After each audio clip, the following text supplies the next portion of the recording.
The next question, asked by Altaf Siddiqui from Mumbai, is general insurance or life insurance halal? A similar question is asked by Umar Mukhtar from Kashmir. Can one insure one's house and shop? As you might be knowing that in Kashmir, there are regular encounters in which houses and shops are blown up.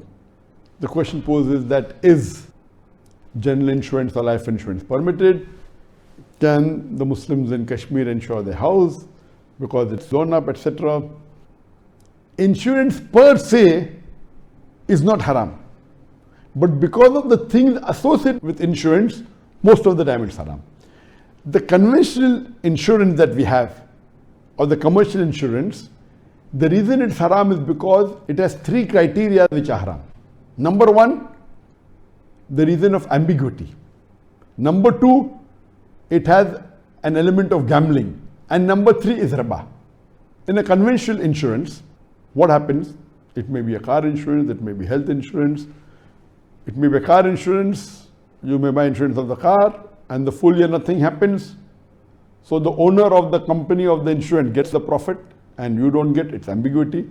Or if an accident takes place, the company pays for the repair of the damage, it may be excessive. So you benefit and the company goes in loss, there's ambiguity. There's an element of gambling also. For example, take a life insurance, nothing happens to you. Or health insurance, take out a health insurance and nothing happens to you for the full year and yet you're paying. So scholars have clubbed these two categories together, ambiguity and gambling. This is one of the major reasons that insurance is haram. And the other reason is, the second or the third reason is that most of these conventional insurance companies, they keep the money in banks or they invest in money instruments which involves interest or riba. So based on these criteria, the conventional insurance is haram. But there is something like an Islamic insurance known as takaful. So if you take takaful, which is Islamic insurance, it is not a commercial insurance, it is more of a corporate insurance. In a conventional insurance or a commercial insurance, the owner of the company gets major of the profit. In a corporate insurance, the people, all of them are shareholders. So takaful reduces the ambiguity, reduces the element of gambling, or removes it completely. These people who are involved in takaful, they all are shareholders. And they give as though they're giving donation. And they give donation and whoever requires it gets the benefit.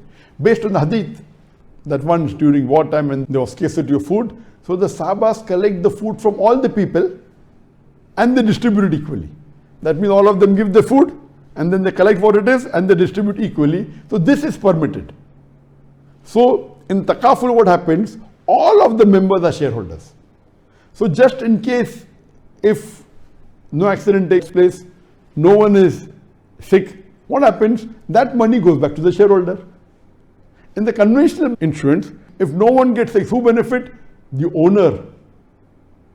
The commercial insurance, the one who owns the insurance benefits. Here, it goes back to the shareholder. So the element of ambiguity is reduced, the element of gambling is reduced, and it is more of helping each other based on the verse of the Quran of Surah Maida, chapter number 5, verse number 2, that help one another in bir and taqwa, in righteousness, in piety, and in virtue.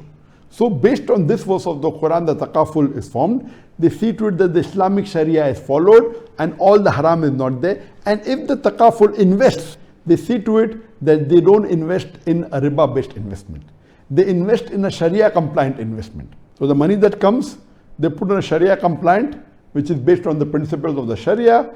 It does not involve riba. It does not involve interest. So if you take an insurance that is takaful insurance, based on the Islamic principles, it's permitted, but the normal conventional insurance or the commercial insurance, it is haram, it is prohibited. You should not involve, whether it's in Kashmir, whether any part of the world, whether a bomb is going to break your house or not, it is not allowed. You should not do it unless someone is forcing you.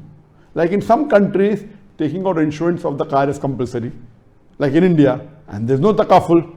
So what do? You take out a third party insurance. The minimum requirement is a third party, not a comprehensive insurance. So if there's no takaful in countries like India, you can take out a third-party insurance, but don't take out a full comprehensive insurance. Full comprehensive insurance will have the element of ambiguity, will have the element of gambling, will have the element of riba. In a third-party insurance, you don't benefit at all. If a third party sues you, then the company will pay on your behalf. So you're not benefiting.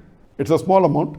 So if someone is forcing you to take out an insurance, where the company says health insurance, and you have no say of it, then even if it's a conventional insurance, somebody is forcing you, in that case it's permitted, but you voluntarily doing it, if someone is not forcing you, it is haram. However, if someone is forcing you and if takaful is there, take takaful. If it's not there, the last resort, you can take the conventional insurance, but take the lowest category. Voluntary, if you are living in a Muslim country or a country which has the takaful and you want to take, that's permitted. But taking voluntary, intentionally, a conventional insurance, it is haram. But takaful based on the Islamic Sharia is permitted.